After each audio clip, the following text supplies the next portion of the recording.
जय हिंद जय भारत दोस्तों। न्यूज़ ऑल एरिया में आपका स्वागत है। मैं मिथिलेश यादव और मेरे साथ देखिए एक बाबा जी बैठे हैं।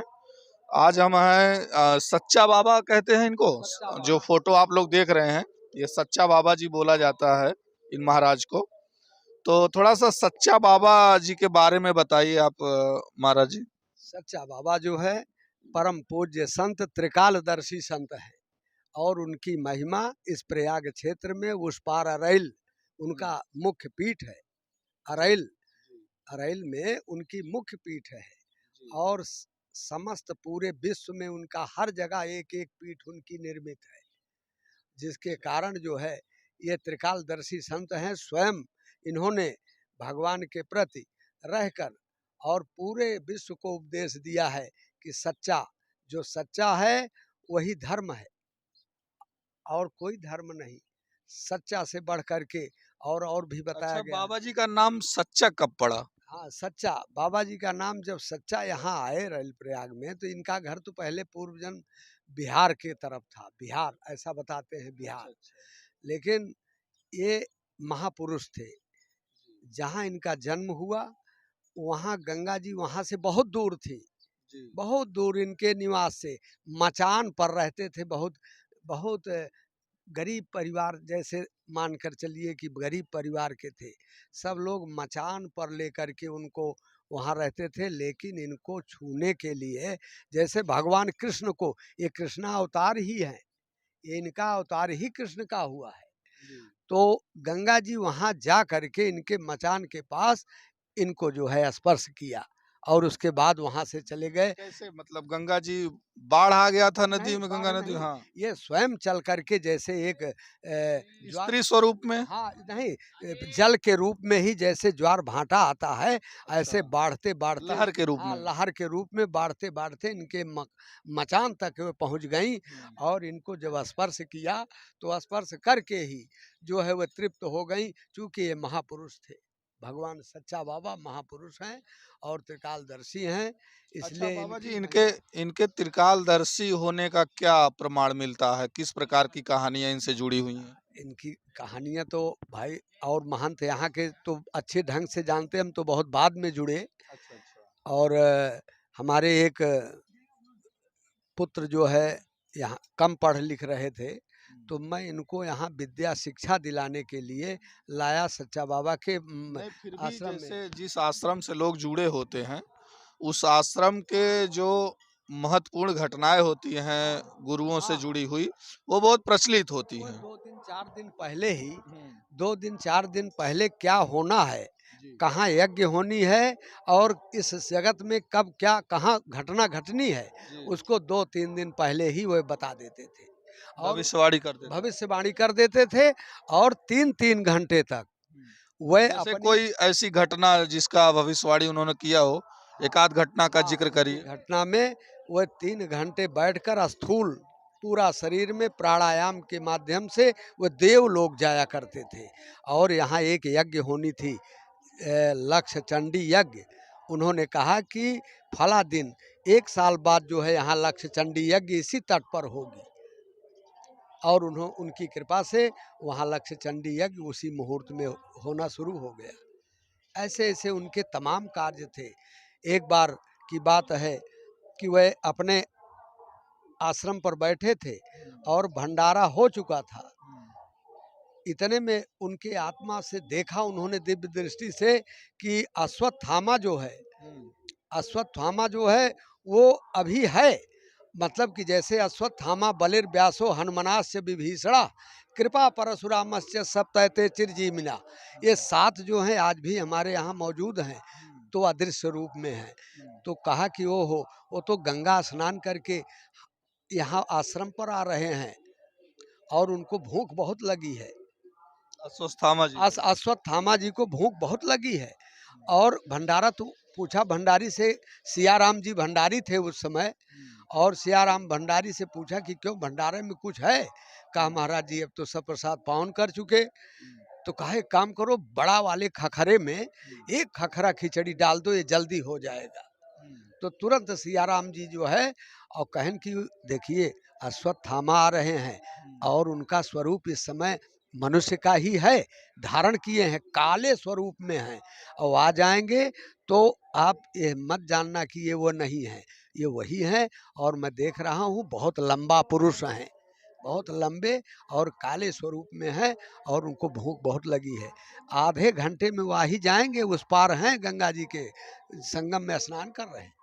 बस इतने में ही नाव से दशरथ नाम के जो नाव यहाँ सच्चा बाबा की तरफ से प्रमाणित नाव थी, वो उनको तनख्वाह मिलती थी दशरथ को, वह उसी नाव पर वो बैठ करके, उनको क्या मालूम, अगर वो ना होता कि ये अश्वत्थामा नहीं है, तो उसको क्या मालूम कि ये सच्चा बाबा की परमानेंट नाव है। वो उस नाव से उस पार ले जा कर के कि हमको सच्चा बाबा के पास पहुंचाइए, और ले गए। दशरथ महाराज पहुंचाए, और वो खिचड़ी इतने में पक गई थी, और एक परात में निकाल करके उसका भोग लगाया, और सारी एक बटुआ खिचड़ी पूरा वो खखरा, ऐसा साधारण पुरुष कोई नहीं कर सकता। ये प्रत्यक्ष का प्रमाण है, जो उस समय वहाँ मौजूद थे। और बाबा ने सबको जाने के बाद उनको दक्षिणा दिलवाई कि चूंकि ये ब्राह्मण हैं और इनको कुछ खिलाया है, इनको कुछ दक्षिणा दे के विदा किया अश्वत्थामा को। और अश्वत्थामा जो है वहाँ से बड़ा प्रसन्न होकर के आशीर्वाद दिया कि सच्चा बाबा आपके यहाँ अन्नपूर्णा हमेशा मौजूद रहेंगी, आपके यहाँ कभी अन्न घटेगा नहीं।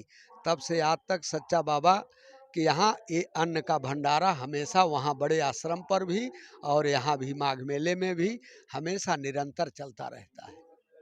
ये इनकी महिमा है। और बड़े बड़े संत हैं भाई, सब संत हैं, लेकिन हम बहुत कम ही लोगों के यहाँ देखते हैं कि वहाँ अन्न का भंडारा चलाएं। अपना जप तप बहुत करते हैं, पर सबसे बड़ा ये ये यज्ञ जो है, अन्न यज्ञ जो है, जल की यज्ञ, ऐसा बड़े बड़े पुराणों में भी लिखा गया है कि ना अन्नोदक समम दानम, अन्न और जल के समान जो है कोई दान नहीं है। ना अन्नोदक समम दानम, और तिथिर न एकादशी समा, और तिथियों में एकादशी के समान कोई तिथि नहीं है। ऐसा हमारे वेद में, शास्त्र में जो है बड़े बड़े। महाराज जी, एकादशी तिथि को कैसे मतलब महत्व, इतनी महत्व दिया गया है, इतनी महत्वता? हाँ, एकादशी तिथि जो है भगवान विष्णु के हृदय से उत्पन्न हुई है। शुरू में उत्पन्ना नाम की एकादशी से ये शुरू होती है। उत्पन्ना जो यगहन के महीने से ये प्रारंभ होकर और पूरे साल, और मलमास में 26 एकादशी मानी गई है कि 26 हो जाती है, 12 दूनी 24, 12 महीने के 2 और 24, और जब मलमास जिस वर्ष रहता है उसे 26 एकादशियों से कहा जाता है। इसका बड़ा ही महत्व है, जो विष्णु भगवान के हृदय से उत्पन्न है, इसलिए इसका भारी महात्मा है। इसमें अन्न का दोष माना गया है, अन्न नहीं ग्रहण किया जाता। इससे उनके तपस्या में बहुत बल मिलता है, और भगवान के, विष्णु के चरणों में सानिध्य प्राप्त होती है। ये एकादशी का महात्मा है। और हाँ, आपकी बात, जैसे जितने भी भगवान शिव हैं, माताएं जितनी हैं, जितने निरंतर, हनुमान जी महाराज, यानी इत्यादि जितने भी बड़े बड़े देवता ऋषि मुनि सब कुछ हैं। लेकिन बाबा गोस्वामी तुलसी बाबा ने रामचरितमानस में एक बात का दृष्टांत दिया, मोहर लगा दिया कि सारे जितने भी देव हैं, सब वे धन पुत्र जो भी मांगो सब कुछ दे सकते हैं, लेकिन एक विद्या हमारे स्वामी के पास है। कहा कि तरहीन बेनु से ये मम स्वामी, राम नमामि नमामि नमामि। तरन तारण उद्धार करने की जो विद्या है, वो हमारे राम के अंदर है। राम जो है तीनों लोक के स्वामी हैं, जगत नियंता हैं। वो जैसा चाहते हैं, जो चेतन कहाँ जड़ करई, और जड़ करई चैतन्य, अस समर्थ रघुनायक ही भजहु भजई जय संत। जिसको सारे ऋषि मुनि संत और अमलात्मा विमलात्मा भगवान शिव ब्रह्मा, ये सब जो है उन्हीं की भजन करते रहते हैं, निरंतर उन्हीं की। अच्छा महाराज जी, त्रिकालदर्शी महात्मा कैसे लोग बन जाते हैं? हाँ, भगवान की साधना जब उनकी गंभीर हो जाती है, इस संसार से जब यह संसार उन्मुख हो जाते हैं, भगवान की कृपा है, ये बाबा की कृपा है। जब उनकी आत्मा संसार से उन्मुख हो जाती है, ब्रह्मलीन हो जाती है, उनका संबंध ब्रह्म से हो जाता है, तब वो त्रिकालदर्शी बन जाते हैं। और जब तक इनका मुंह जो है नीचे की तरफ है जिन प्राणियों का, तब तक जो है वो त्रिकालदर्शी नहीं, यही प्रत्यक्ष दृश्य दिखता है। इसलिए इनकी मीन गति कही गई है। मीन गति कही गई है कि चाहे जितना तेज धारा हो जल की, लेकिन मछली उसी धारा की तरफ विपरीत दिशा की ओर चलती है। संसार में ऐसा कोई जीव नहीं है जो विपरीत दिशा की ओर चल सके। केवल महात्मा, जिनको यह सत्पुरुष ज्ञान प्राप्त है, वही वो ब्रह्मलोक की तरफ उल्टा धारा की ओर जाते हैं। और तो सब जीव तो इसी संसार में मुंह नीचे किए हुए हैं। जब उन्मुख हो जीव मोह जबहि, यानी इसीलिए कहा गया सन्मुख हो जीव मोह जबहि। तो जब वो सन्मुख हो जाता है तो जन्म कोट यघनाश हो, तो वहीं उसके सारे जन्म जन्मांतर के पाप नष्ट हो महाराज जाते जी, सत्य और असत्य भाषण का क्या तात्पर्य है? हैं। हाँ, सत्य है। धन्य हो, जय श्री सदगुरुदेव भगवान।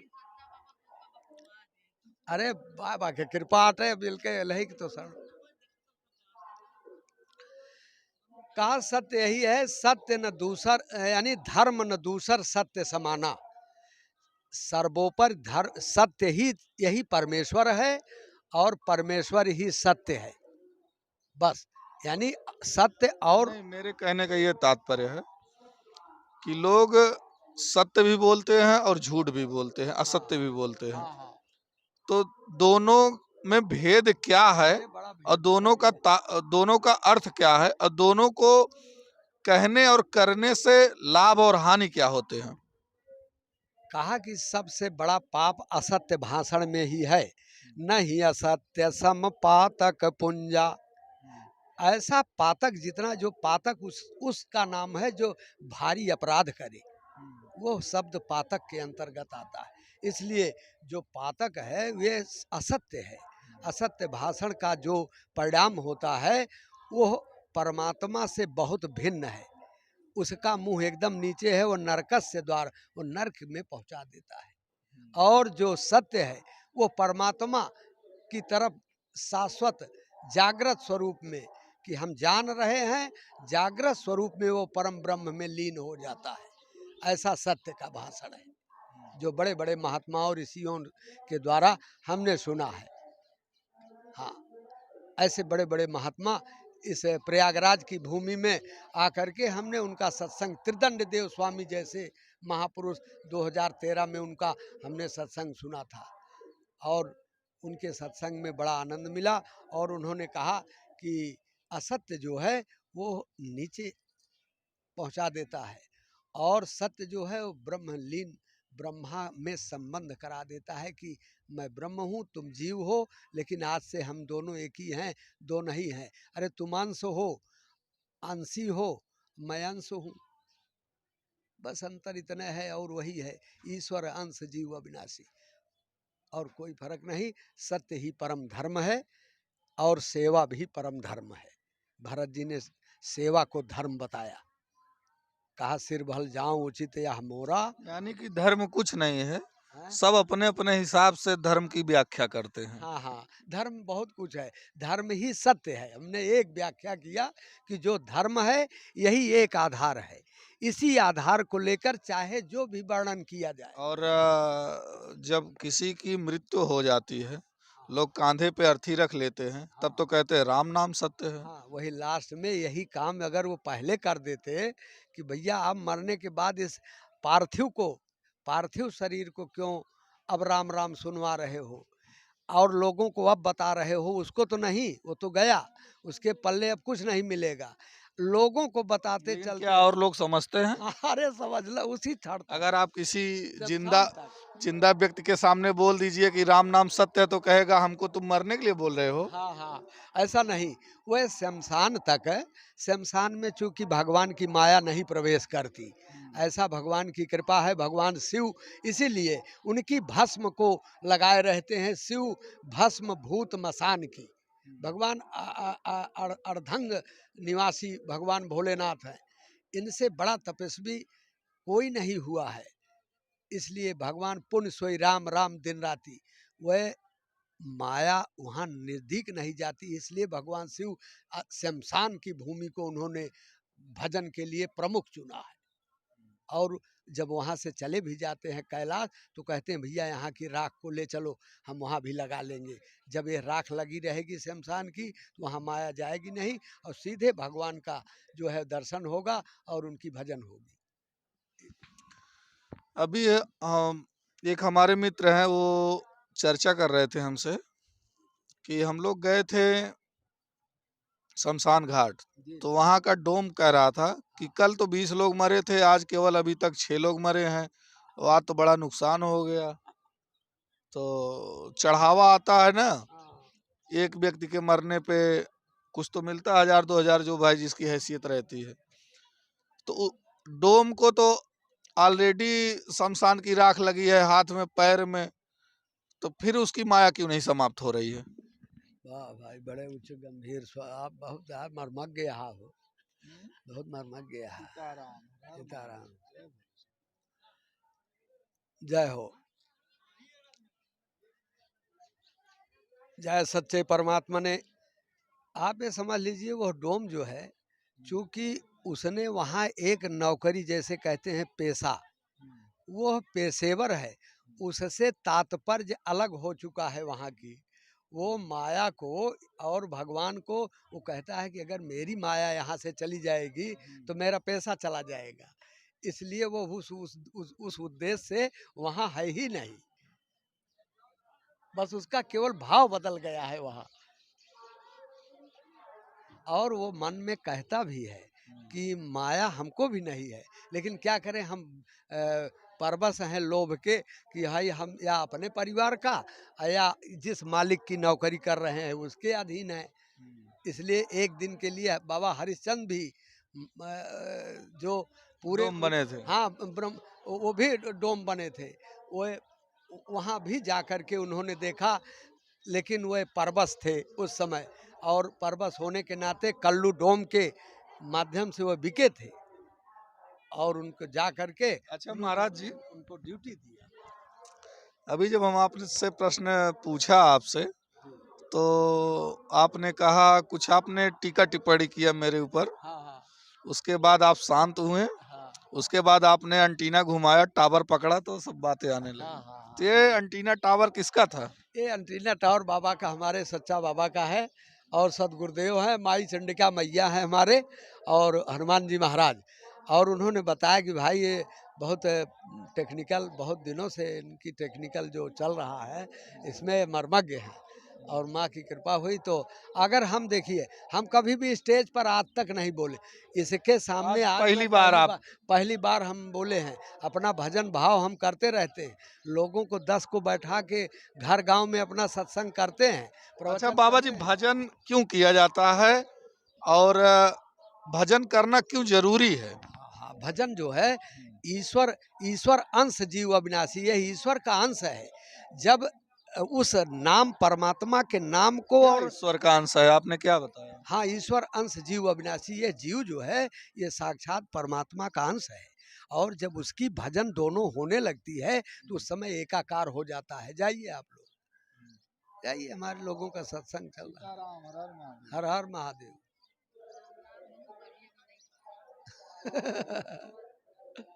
ये बाबा है लबरे के। तो देखिए, महत्वपूर्ण चर्चा जो है आप लोगों ने सुना, हाँ, और बाबा जी और कुछ आप कहना चाहें लोगों से? यही यही एक शब्द है कि भगवान की भजन करे, और सच्चा बाबा का प्रभु आप जगो परमात्मा जगो, मेरे सर्व जगो सर्वत्र जगो, दुखात्मक खेल कयंत करो, प्रभु अंत करो वबजंत करो, सुखात्मक खेल प्रकाश करो, प्रभु आप जगो परमात्मा जगो। इसी राम नाम संकीर्तन का सच्चा बाबा ये कीर्तन कराते थे कि प्रभु आप जगो। हमारे प्रभु जो अच्छा बाबा हृदय जी, में हो। आपने कहा, हमने आपकी बात काट दिया, क्षमा चाहते हैं, पूर्ण कर लीजिए। जी, बस वही कि परमात्मा का जो भजन है वो परमात्मा की भजन करता रहे निरंतर, बस यही उसका सत्पुरुष है, सत्कार्य है। और जितने कार्यों का लेखा नहीं किया गया, 3 कार्य के लिए केवल हमारे शास्त्रों में वर्णन है कि वो केवल निर्वाह, कहा केवल कार्य है निर्वाह। जैसे हम शुरू से जन्म लिए बड़े हुए तो हम अपना निर्वाह करें, अपने परिवार का, स्वयं अपना। उसके बाद फिर उससे 10 पैसे जो बचे उसको निर्माण में लगाएं, वो अपना रहने का, या इनारा तारा बावली या धर्मशालाएं इत्यादि इस प्रकार के परोपकारी संस्थाओं का जो निर्माण कर सके करे, जिससे कि और लोगों का लाभ हो। और तीसरी श्रेणी में जब आता है कार्य कि हमारी उम्र अब चौथेपन में चली गई, तो अब उस चौथेपन का लाभ उठा करके निर्वाण, निर्वाण शब्द का प्रयोग आया। जय भगवान सच्चा बाबा। निर्वाण शब्द का प्रयोग आया कि अपनी आत्म कल्याण के लिए वो परमात्मा की भजन करे और उनमें लीन हो जाए।